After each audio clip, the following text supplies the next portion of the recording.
athletics director Allen Greene faces most awkw.ard situation in college sports.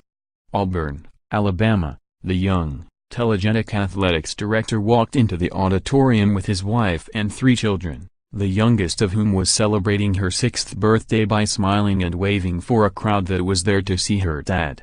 Allen Greene's parents had come, too, both of them beaming, his father having already been outfitted in an Auburn tie.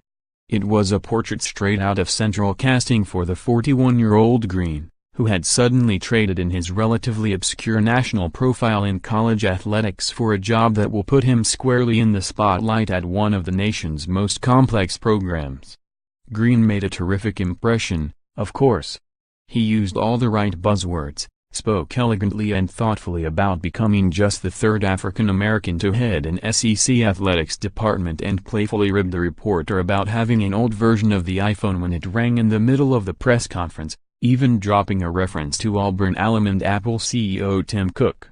But beyond all the feel-good rhetoric of his first day on the job, the reality of Greene's most difficult challenge at Auburn was literally staring him in the face on Friday. Sitting toward the back of the room but squarely head-on with the podium was basketball coach Bruce Pearl, whose team is remarkably headed for the NCAA tournament this season despite being ensnared in the FBI's investigation into college basketball to such a significant degree that nobody really seems to know what will happen beyond this season. "We're thrilled that we're winning," said Auburn president Stephen Leath. But it is an interesting dynamic. Interesting is a mild way of saying that Greene is about to inherit the most awkward situation in all of college sports. Auburn, a basketball program that has historically enjoyed only brief glimpses of national relevance, currently sits at 16-2 overall, has the 2nd-best record in the SEC and was ranked 20th in this week's USA Today coaches poll before losing Wednesday at Alabama. Auburn turns to Allen Greene for next athletic director.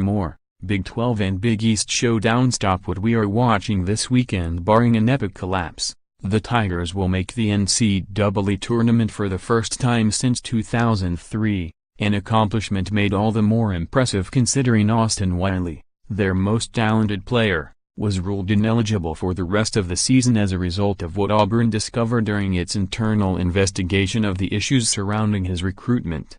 Chuck Person, the former Auburn assistant who was heavily involved in recruiting Wiley and D'Angelo Purifoy, also being held out, was arrested by federal authorities in September and has been charged with being part of a bribery scheme to steer Auburn players to a financial advisor.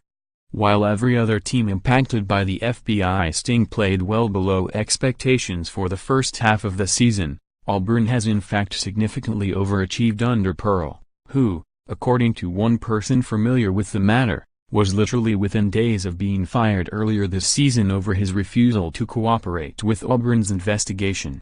But instead of losing his job and wasting the season, things have been in a holding pattern, stabilized, at least from all external appearances, by a team that just kept winning and winning. "Bruce and his staff are doing a great job on the court," Leath said.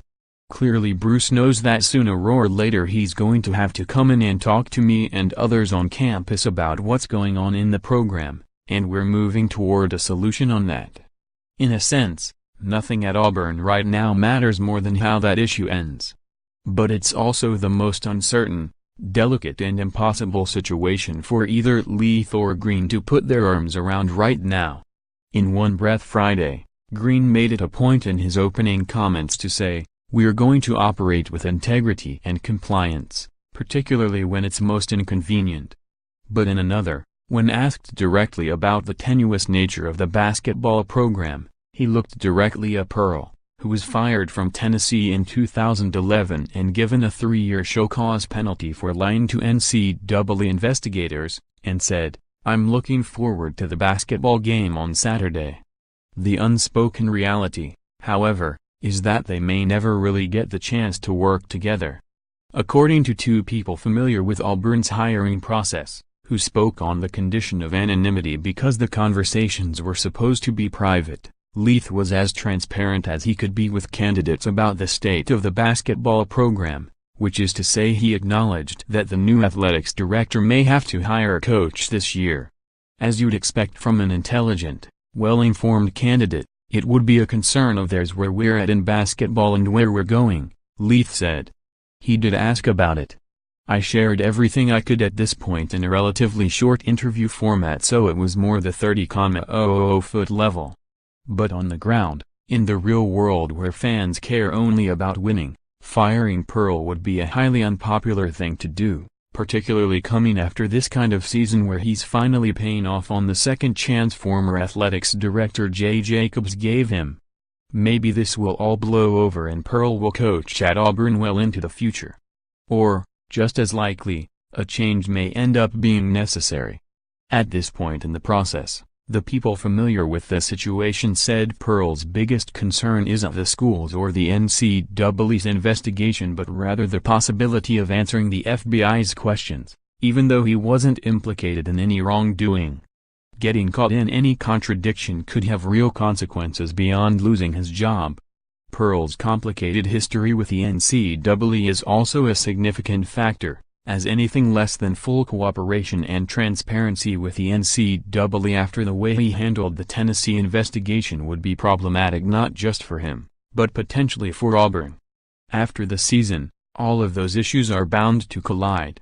At some point, the NCAA will be here, Leith said. Yes, they will be here. And caught in the middle will be Greene, who isn't responsible for any part of that burden but will ultimately have a major role in one of the biggest decisions of the year in all of college sports. As diplomatic and optimistic as the scene was all around him on Friday, it's going to get very, very real. I've learned to not necessarily believe the things I read, no offense, but I need to sit down and get my hands dirty and understand the situation in its entirety and make decisions based on that, he said. I don't even know where the bathroom is.